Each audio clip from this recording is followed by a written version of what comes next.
அதிமுக என்னொரு ஒரு ஒரு வலிமையான ஒரு இயக்கம்.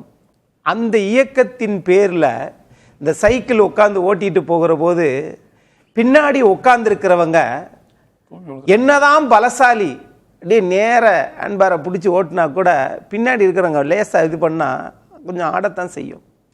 அது மாதிரி இது ஆட்டி அசைச்சு விட்டுறலாம் என்கிற நிலைப்பாட்டில் நிறைய பேர் இருக்கிறாங்க. அது ஒருபோதும் நடக்காது. திமுக ஆளுங்கட்சியாக இருந்தால் அதிமுக எதிர்கட்சியாக இருக்கணும், அதிமுக ஆளுங்கட்சியாக இருந்தால் திமுக தான் எதிர்கட்சியாக இருக்கணும்.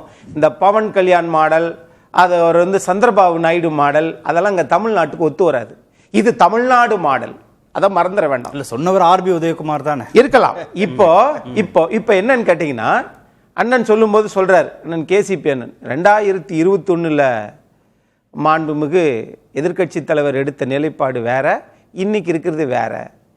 ஒரு சிறுத்தை உருவாகும் போது அதன் மேலே இருக்கக்கூடிய புள்ளிகள் எத்தனையோ, அது கண்மூடும் வரை மறையும் வரை அதே புள்ளிகள் தான். இல்லை பிறக்கும் போது இத்தனை இருந்துச்சு, இறக்கும் போது கொஞ்சம் குறைஞ்சு போச்சு, அப்படிலாம் சொல்ல முடியாது.